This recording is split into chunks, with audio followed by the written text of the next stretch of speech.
मेरे सपनों की रानी कब आएगी तू। মেরে স্বপ্ন কি রানী ছেড়ে অরণ্যের দিনরাত্রি করেছিলেন শর্মিলা ঠাকুর। রাজেশ খান্নার ডেট কোনো মতেই পরিবর্তন করা যাবে না। এদিকে শর্মিলা শক্তি সামন্তকে জানিয়েছেন তিনি সত্যজিৎ রায়ের ছবির অফার পেয়েছেন। আর আপনাকে দেখে আমার কি মনে হচ্ছিল জানেন? সুনীল গঙ্গোপাধ্যায়ের উপন্যাস অবলম্বনে সত্যজিৎ রায় 1970 সালে নির্মাণ করেন কালজয়ী ছবি অরণ্যের দিনরাত্রি। বার্লিন চলচ্চিত্র উৎসবে তখন গোল্ডেন বেয়ার পুরস্কারের দৌড়ে ছিল এই ছবি। 55 বছর পর ছবিটির 4K সংস্করণ এবার প্রদর্শিত হল কান চলচ্চিত্র উৎসবে। সিনেমার প্রদর্শনী উপলক্ষে কানে হাজির ছিলেন অরণ্যের দিনরাত্রির দুই প্রবীণ অভিনেত্রী শর্মিলা ঠাকুর ও সিমি গারেওয়াল। রেড কার্পেটে হেঁটে দুই বর্ষীয়সী আভিজাত্যের ঝড় তুললেন। অথচ এই অরণ্যের দিনরাত্রি ছবির শুটিংয়ের ডেট দেওয়াই সম্ভব হচ্ছিল না শর্মিলা ঠাকুরের পক্ষে, কারণ তখন তিনি শক্তি সামন্তের আরাধনা ছবির জন্য চুক্তিবদ্ধ ছিলেন। কিন্তু শর্মিলা ঠাকুরের গডফাদার ছিলেন সত্যজিৎ রায়। সত্যজিতের অপুর সংসার দিয়েই চলচ্চিত্রে অভিষেক ঘটে শর্মিলা ঠাকুরের। যে টিউশনিটা আছে সেটাও ছিল না। তাই তাকে ফিরিয়ে দেওয়া শর্মিলা ঠাকুরের পক্ষে কোনো মতেই সম্ভব ছিল না। দীর্ঘ 1 মাসের আউটডোর ছিল এই ছবির। এদিকে তখন রাজেশ খান্না আর শর্মিলা ঠাকুরের আরাধনার শুটিং শুরু হয়ে গেছে। সেই সময় দার্জিলিংয়ে রাজেশ খান্নার লিপে কিশোর কুমারের সে বিখ্যাত গান স্বপ্ন কি রানী গানের শুটিং চলছিল।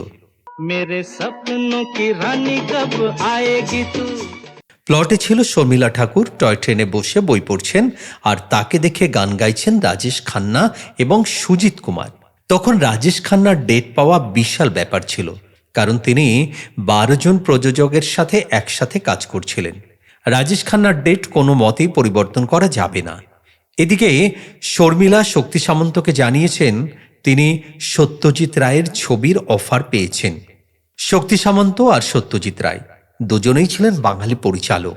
তারা একে অন্যকে শ্রদ্ধাও করতেন। সত্যজিৎ রায়ের ছবির জন্য শর্মিলা ঠাকুরের ডেট ছেড়ে দেন শক্তি সামন্ত। আদতে দর্শকদের ঠকিয়েছিলেন শক্তি সামন্ত। স্বপ্ন কি রানী গানের শুটিংয়ে রাজেশ খান্না তার বন্ধুর চরিত্রে সুজিত কুমারের দৃশ্যগুলি দার্জিলিংয়ে শ্যুট হয়েছিল, কিন্তু সেখানে শর্মিলার ট্রেনের দৃশ্যগুলি স্টুডিও শ্যুট করা হয়েছিল। রাজেশ খান্না একদমই শর্মিলা ঠাকুরকে দেখে এই গানে লিপ দেননি, অথচ রাজেশ খান্নার জীবনের শ্রেষ্ঠ রোমান্টিক গান এটি, যা ভাবাই যায় না। সে সময় সত্যজিৎ রায়ের অরণ্যের দিনরাত্রির শুটিং করতে ব্যস্ত ছিলেন শর্মিলা ঠাকুর। মেনস্ট্রিমে আরাধনা হিটের নজির করে। এই হিন্দি ছবি পরে বাংলায় ডাবড হয়ে রিলিজ করলেও সুপারহিট হয়ে যায়। মোর স্বপ্নেরই সাথী তুমি কাছে এসো। তেমন সত্যজিৎ রায়ের অরণ্যের দিনরাত্রি বাংলা সহ সারা বিশ্বে আলোড়ন তোলে। দুটি ছবি এতটাই দর্শক নন্দিত হয় যে বোঝাই যায়নি এই দৃশ্যে শর্মিলা ঠাকুর আদৌ ছিলেন না। সত্যজিৎ রায় আর শক্তি সামন্তের সাহচর্য সেদিন শর্মিলা পেয়েছিলেন বলেই আজকের কান চলচ্চিত্র উৎসবের এই গৌরবময় দৃশ্যের সাক্ষী হতে পারল সারা বিশ্ব।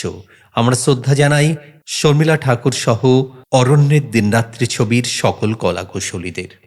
আজকের ভিডিও এ পর্যন্তই। ভিডিওটি যদি আপনাদের ভালো লাগে তাহলে অবশ্যই লাইক করবেন, শেয়ার করবেন, আর আমাদের চ্যানেল হ্যাপি সানরাইজ সাবস্ক্রাইব করবেন। ধন্যবাদ।